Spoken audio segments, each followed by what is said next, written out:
Tonight, new hopes that President-elect Trump will be able to restore relations with Russia. Mr. Trump and Vladimir Putin exchanging end-of-the-year greetings. We'll have the details next. Also, the terror manhunt is over, but questions remain over how the Islamic State attacker eluded capture for 4 days. We'll have a full report from Berlin. And a stunning move by the Obama administration, allowing the UN to adopt a resolution condemning Israeli settlement construction. Mr. Obama's defiance coming despite tremendous pressure by both President-elect Trump and Israel. The Weekly Standard's Fred Barnes weighs in moments. And good evening, everybody. I'm Tom Sullivan in for Lou Dobbs tonight. We begin with the deadly terror attack in Berlin. Anis Amri was considered one of the most wanted men in Europe, but tonight, authorities got their man. President-elect Trump late today reacting to the attack, tweeting, "The terrorist who killed so many people in Germany just said before crime, 'By God's will, we will slaughter you pigs. I swear we will slaughter you.' This is a purely religious threat which turned into reality. Such hatred. When will the U.S. and all countries fight back?" The latest now from Greg Paulcott in Berlin. Gunned down and killed on a street in a suburb of the Italian city of Milan, the man thought responsible for the deadly truck attack in Berlin, Germany, Monday night. 24-year-old Tunisian man Anis Amri, seen in a video posted by ISIS just hours after his death, pledging allegiance to the terror group, somehow made his way from Berlin to southeast France and then by train to Turin in Milan, Italy, a trip of some 600 miles. All the while, he was the most wanted man in Europe. In fact, he was only caught by a routine Italian police street patrol. When he was asked for identity papers, he refused and shot the police, injuring one. They fired back with deadly aim. The police reacted, and the person who attacked our officers was killed. The Milan shootout triggered an instant firestorm of recriminations in Berlin. Despite police surveillance and tightened borders, how he could have moved around so easily, and how he was able to stay in Germany for 18 months before the attack while under suspicion. And did he act alone? It is very important to determine whether there was a network of helpers, a network of supporters in planning and executing this deed, and the suspect's escape. Also very much still under fire, German Chancellor Angela Merkel, as more reports indicate that Amri could have taken advantage of the huge influx of refugees to Germany in 2015.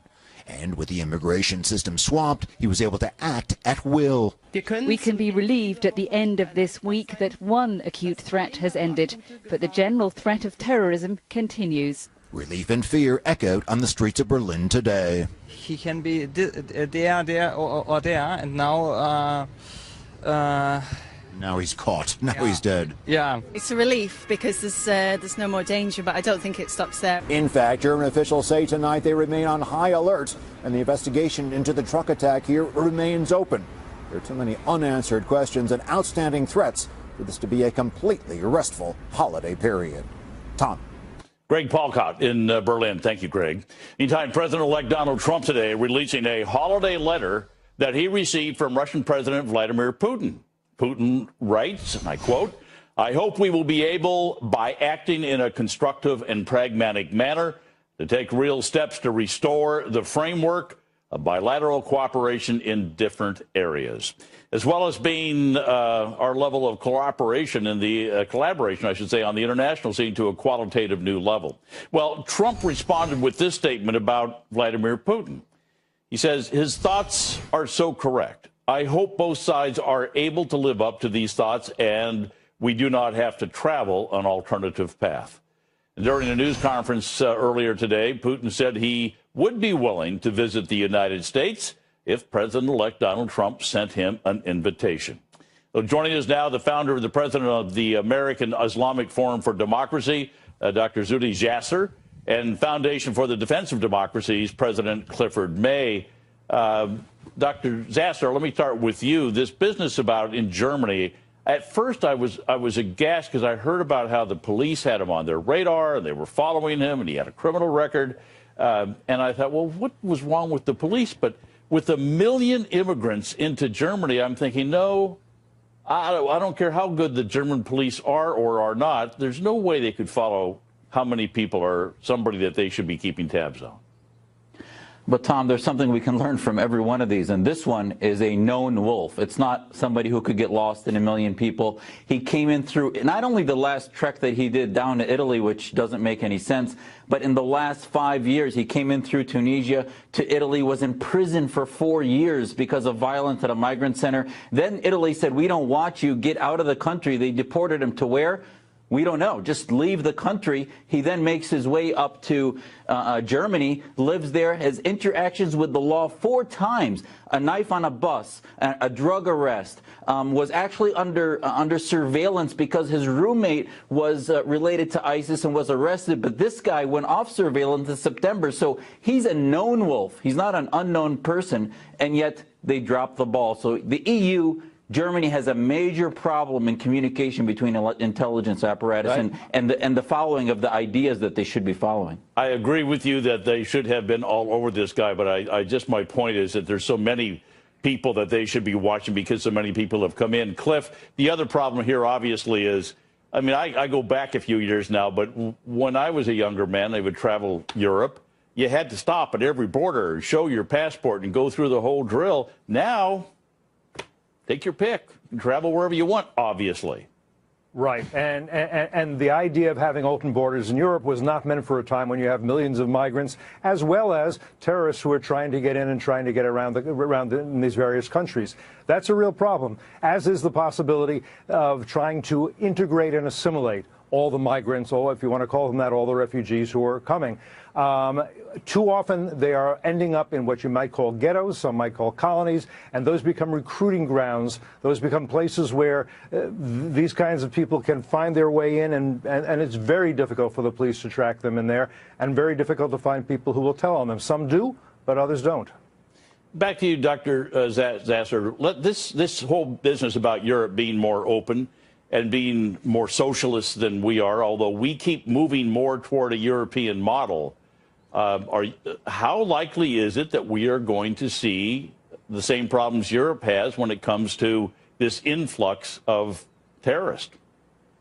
Well, our trajectory isn't as quick as theirs, but we're headed in the same place if we don't start to focus on the ideology. Terrorism is a symptom.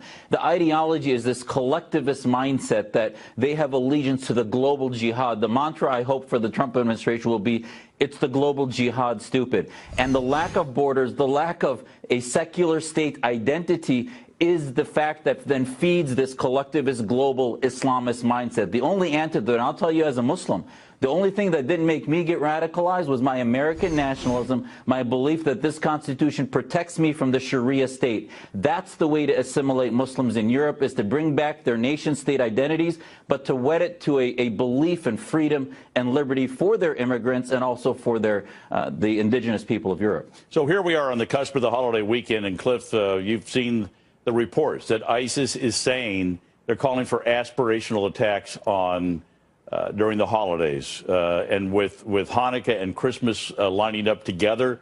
Are you on pins and needles about this?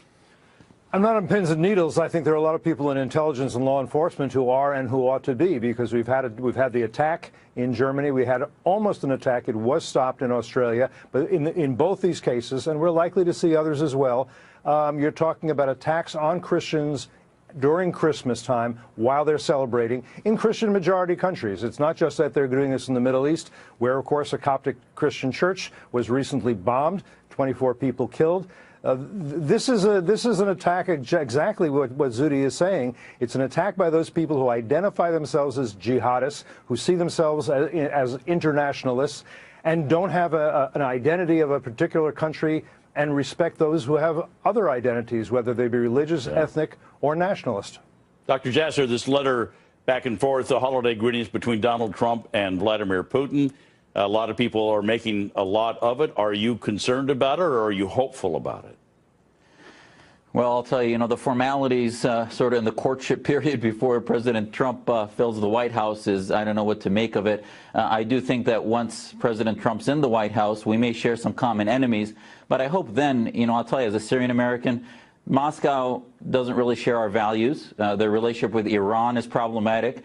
The genocide committed by Assad is problematic. So maybe we may work with them to get rid of ISIS, but ultimately I hope we can get some leverage in a positive strength way to end what the Assad regime is doing to the people of Syria. Cliff May, what's your reaction?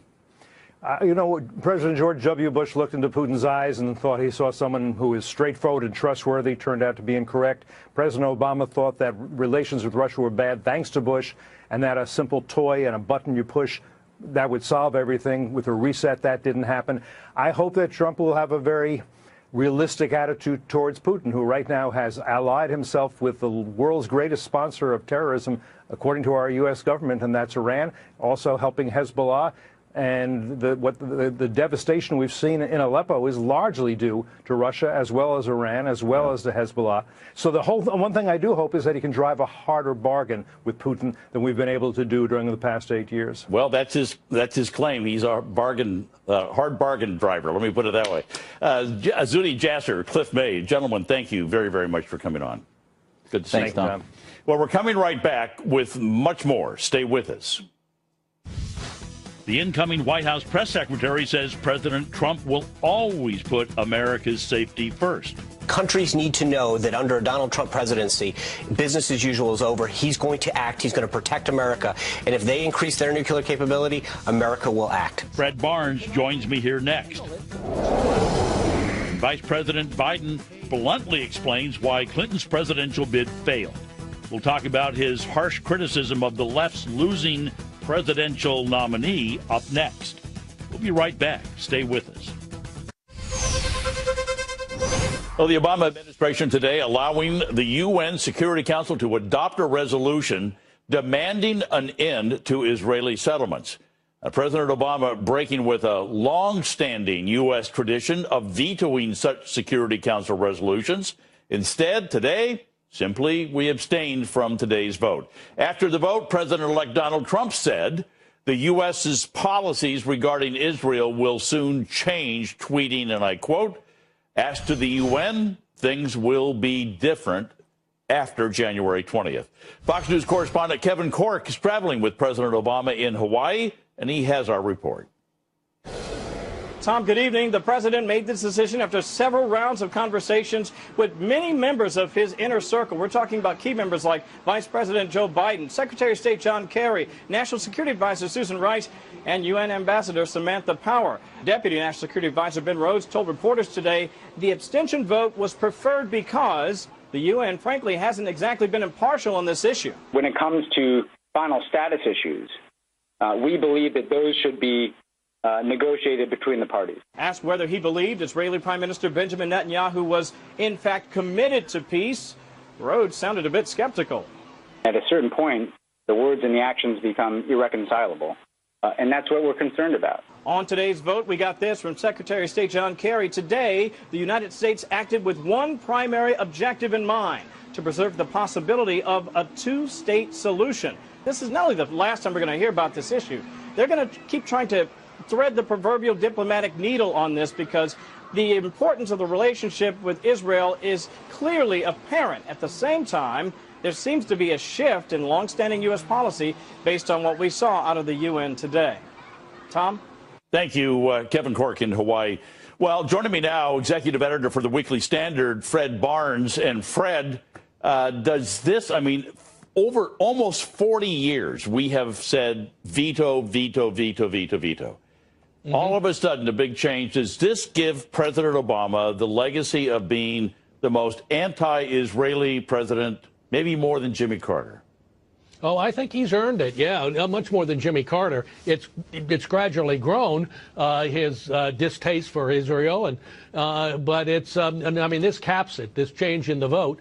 Of course, that's going to change when Donald Trump comes in because he's doing the opposite. Because Trump, I think, is right on this issue. The settlements are not the cause. They're not blocking any sort of an agreement between Israel and the Palestinians. They're not the problem.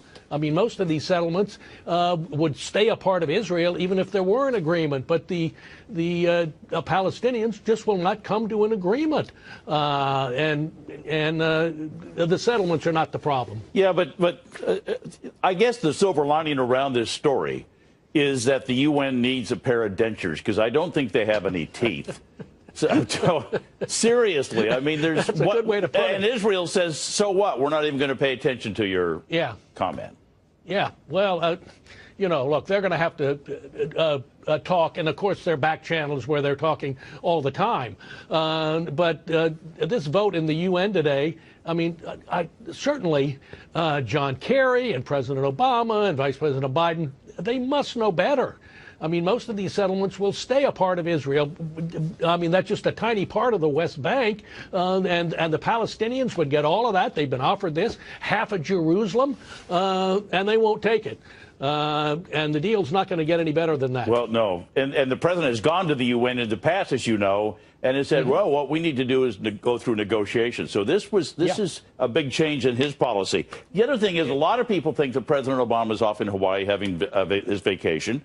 And has disappeared, and Donald Trump is kind of running things now. But really, President Obama's been busy. He did get rid of this Muslim registry, which has been around since 9/11. Yeah, it hadn't been used very much, and I don't think it's going to be an impediment at all to its absence. Its absence is going to be an impediment to Donald Trump. Look, immigration and terrorism are two of his most important issues, and he's going to build immigration rules that are going to be much stronger than anything Obama did, and the ending of this one thing is not going to affect it. I mean, there are going to be a lot fewer immigrants coming in.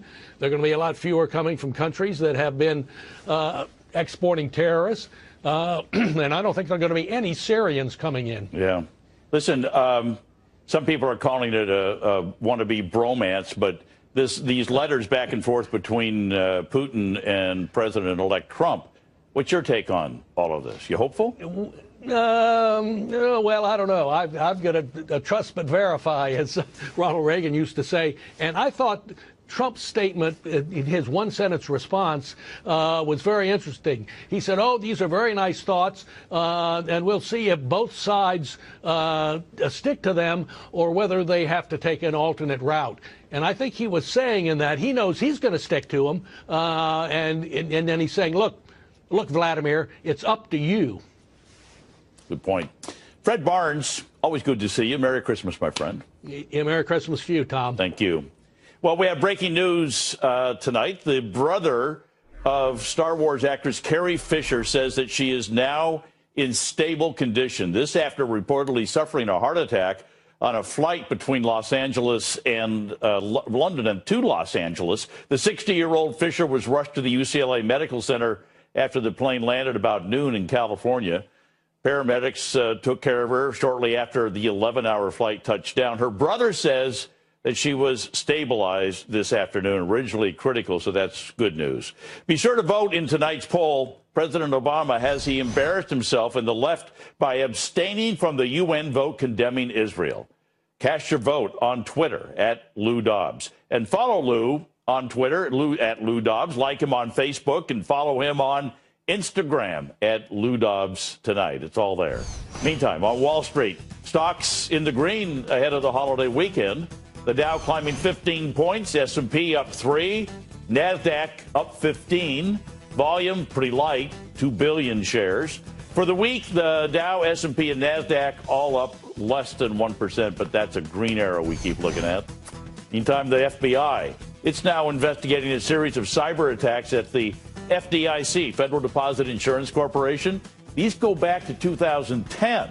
And two sources close to the investigation are telling Fox News that forensic analysis of the hacking suggests it was a Chinese state-sponsored operation.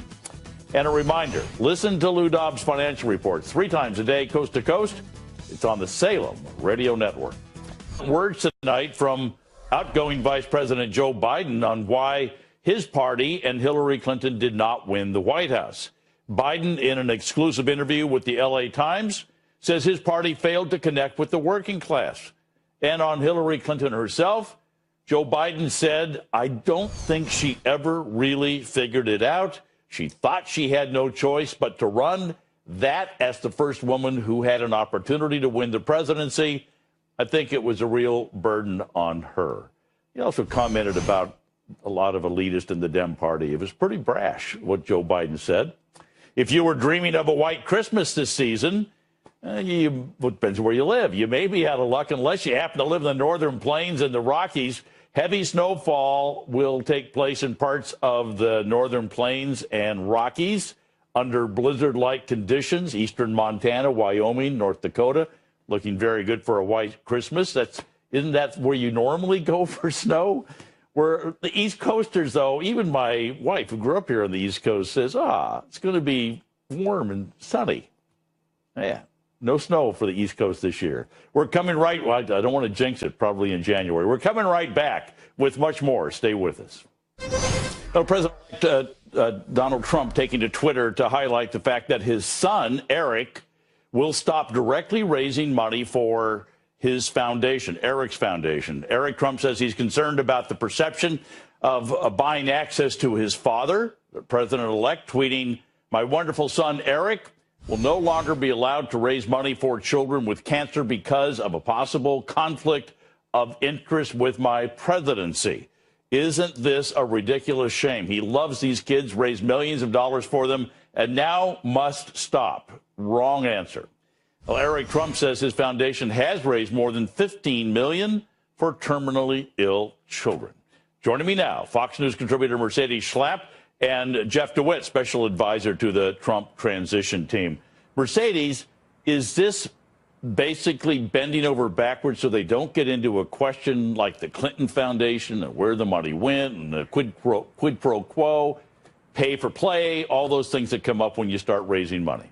Well, I don't think in any way you can compare the atrocities of the Clinton Foundation with what Eric Trump has been dedicating his time and money to, and with the Eric Trump Foundation. I mean, it's very clear that his money is going directly to St. Jude and really has focused on this charitable works for these children with cancer. I don't think you ever saw the Clinton Foundation handling those types of projects. In fact, it's quite different when you actually have the fact that you had not only the Secretary Hillary Clinton's husband as well as a daughter involved in the foundation. They were dealing with foreign governments, many of them who were human rights abusers, which did raise a lot of red flags. I find this to be a very different case, and I think it's very unfortunate that Eric has to step back from doing this very important work to help children with cancer. You make excellent points. And actually, if you look at the history of presidents and presidential families, they've done a tremendous amount of charitable work. So it's interesting that they're backing off on this one. Jeff, let me get you in on the idea that Donald Trump is tweeting about the fact that we have to fight back after Berlin and watching what's been going on over there. Where's he going to start? How's he going to do this? I got the feeling he doesn't want to give away any plans only for the purpose of basically saying you've got to be secretive about this. Surprise. Hey, Tom, let me say one thing with Mercedes on the previous topic is that I can't believe that the same people have a problem with Eric Trump raising money for terminally ill children at St. Jude's Hospital, but they don't have a problem with Hillary Clinton as Secretary of State raising money for terminally corrupt politicians who are not saints. And I think it's absolutely horrendous that they're giving him a hard time. Eric Trump does great work, and he needs to keep doing that. But, we need to watch what happens in Europe as a forebearer of what could happen in our country with unfettered immigration. And what you saw in Berlin and what you saw in Nice is the direct result of this open access, open borders, where they're letting all these refugees come in from terrorist countries. And ISIS is infiltrating. ISIS is calling the shots, and they are attacking now the Christian marketplace there, and they're attacking Christians.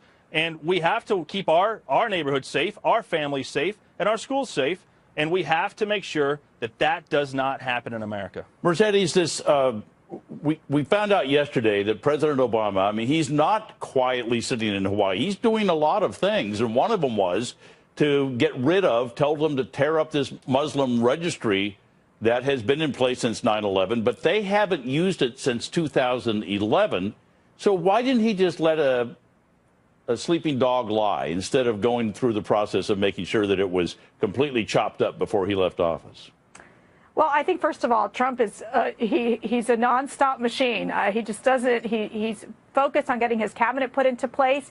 He recognizes that he's going to have a window to push forward an aggressive agenda through Congress, which is exactly the type of president that we need right now. I think when you're looking at the fact of ensuring that we have control in terms of our immigration system, that we know who is coming in and out of our country, through knowing who's coming through our borders, ensuring that we have legal immigration in place, and ensuring that individuals don't come into this country from terrorist countries who haven't been properly vetted. I think those are very important steps, considering that President Obama has had a very different position of letting in thousands of Syrian refugees come in with the concern of whether they have been properly vetted or not. I think that's very realistic. I think Jeff brings up a great point, which is the fact that Merkel right now, the prime minister in Germany, is battling the fact that she's dealing with letting in the 1 million migrants that came in, and the infiltration of obviously terrorists who have been able to travel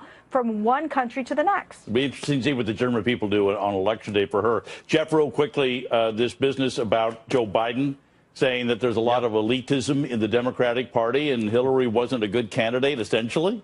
What do you make of that? I agree. I sound weird saying this. I don't know many things that Joe Biden and I agree on, but we agree on that, in that the Democrat Party has lost touch with what used to be its base, with the hardworking, with the blue-collar men and women of America. And we have picked that up in the Republican Party, and that is all thanks to Donald Trump. And Hillary was not a good candidate. She was a highly, highly flawed candidate, which I'm grateful for. But Donald Trump is very connected to the hardworking men and women of this country, and resonates very well with blue-collar workers. Don't forget, he's a construction guy. He built projects. He spent a lot of time with the workers. Listen, and he just gets it. He single-handedly has swapped the rap, I guess, about the various parties. But I got to run. Mercedes Schlapp and Jeff DeWitt, both, thank you very much for coming on tonight. Thank you. Thank you. Thanks, Tom. We're learning more tonight about the terrorists behind Monday's attack in Berlin. The 24-year-old Tunisian refugee, Anas Amri, has been, he was on the radar of German authorities for at least 6 months.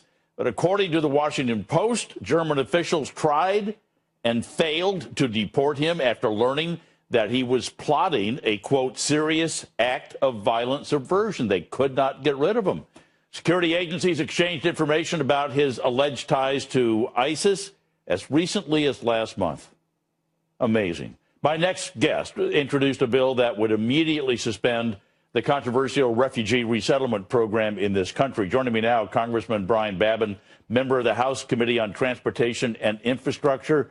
Congressman, when I looked at what you're talking about you had a bill back to July of 2015 that's collecting dust somewhere that would do exactly what you want to do now. That's exactly right, Tom. Great to be with you tonight. I introduced this in July of 2015, just as you said, and that's over almost a year and a half ago. And this was before Paris, before Nice, before Orlando. Just a few attacks, that got it on the radar screen for me and my staff. And I introduced this bill. We have 87 co-sponsors. This bill must hit the floor. We have got to do the things that Donald Trump is saying to do, and that is put a pause, an immediate pause on our refugee program until we can vet these people. Okay, but on the contrary... But Congressman, here's the problem, is I talked to you and your colleagues, and I say, so you're going to get this done like in a week or two or something? And everybody looks at me and says, Congress doesn't work that way. How long would you think this will take to get signed on the president's desk? Well, it's hard for me to say because one of the big holdups is just the legislative process itself over in the U.S. Senate. They have to have 60 votes to bring something up, and then you can pass it with 51 votes. It's called the filibuster rule.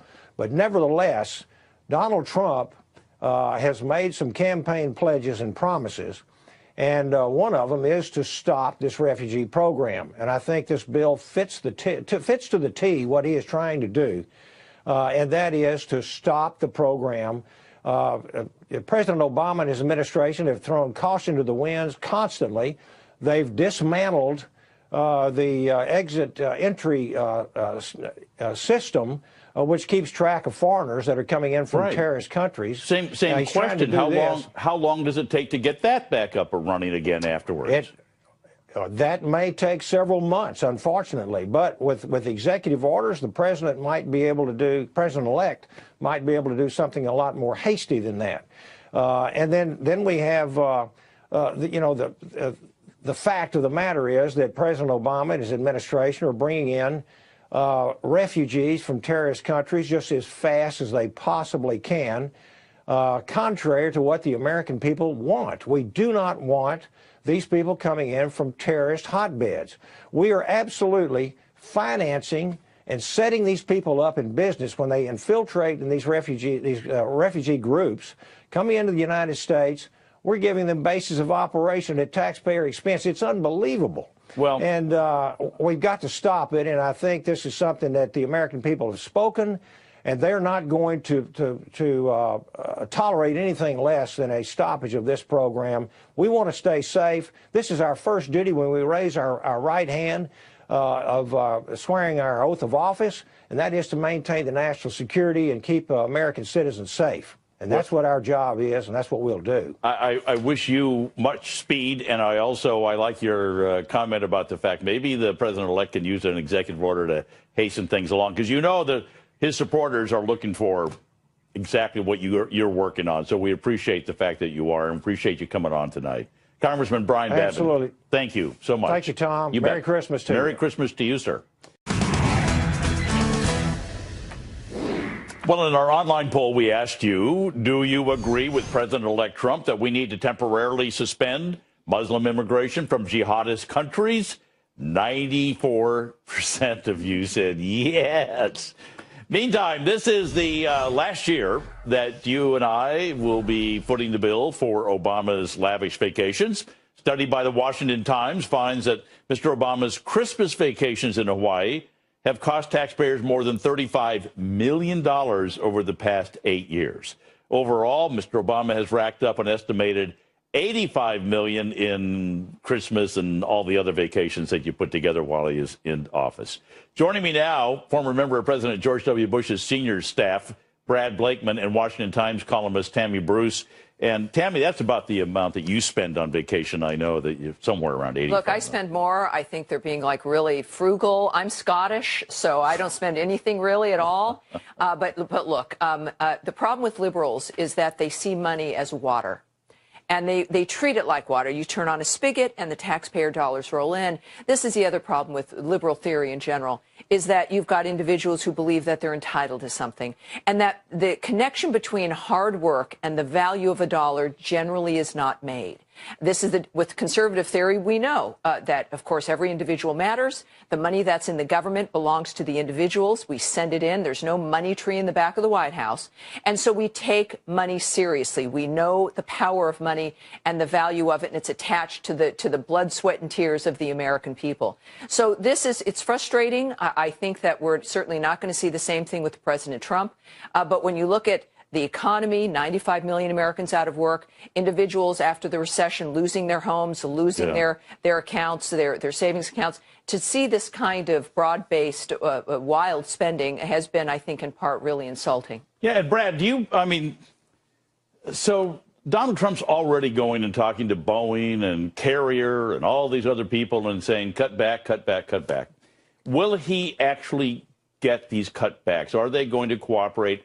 And does it go beyond just these companies? Are all the boardrooms in corporate America sitting around saying, don't mess with Donald Trump? We better watch what we charge the federal government.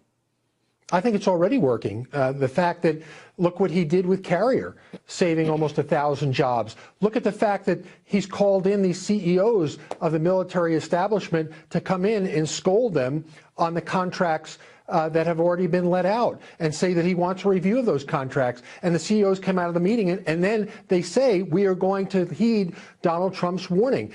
Look, Donald Trump is a bottom line person. He's a deal maker, and he's now going to make deals for the American people as good as he made for himself in business. How can you argue with that? He's not waiting to be sworn in as president to get to work, and already he's getting results. So, Tammy, there's another part about what's going on with the way that Donald Trump is putting this whole thing together, the business organization, the business model. On one hand, you've got Sean Spicer now, his press secretary, who worked with Reince Priebus, who's his chief of staff. On the other hand, you got Kellyanne Conway now and Steve Bannon. Is he putting together a model of competing forces within his own administration? I think so. I was very, very happy when I saw that Kellyanne was joining the administration and that his communications team, because for a bit there you saw the RNC bureaucracy kind of moving in. They're almost like perhaps Mr. Priebus and Mr. Spicer were a team in some way. And that wouldn't serve Mr. Trump well. So when you've got the new communications team, you've got really the people that were with him during the campaign itself, separate from the RNC, and Ms. Conway and Mr. Bannon, this means that at least the voice of the people, the voice of that ran a campaign that was not about the bureaucracy and things that, you know, just lumber along. It's going to be a good combination. But for Mr. Trump to be successful, it's going to be the voices of his people that are going to make the difference. The RNC has failed, we know, for almost a generation. They don't get it. They have something to learn from the Trump team, and I'm glad that they're in there. Brad, what do you make of that? Because you worked in the White House. Is it where one of these teams is going to be the predominant voice, or is it going to, does it work if you have this kind of polarization within the administration where they basically get two extreme different voices? Look, diversity within the White House is good. And here's why. As long as you're in a meeting and you feel free to speak and exchange ideas, and then when a decision is made, you go lockstep with that decision, knowing full well that you've been heard and heeded, then I think it's great. The problem arises within a White House if the factions start and if you don't feel comfortable airing your views, and then leaking occurs, and then you have some real problems in the organizational and management of the White House. But I happen to think with Donald Trump, as Tammy pointed out, putting a diverse group together of political people, practical people, party people, I think he's on a course to doing a gangbuster job in the White House. I will leave it there. But Tammy Bruce, Brad Blakeman, both of you, very Merry Christmas to both of you. Thanks to you. Same to you. And to this audience, to the Lou Dobbs audience, have a wonderful Merry Christmas and also a Happy Hanukkah to you. And that's all we got for tonight. Good night from New York. Thank you so much for joining us.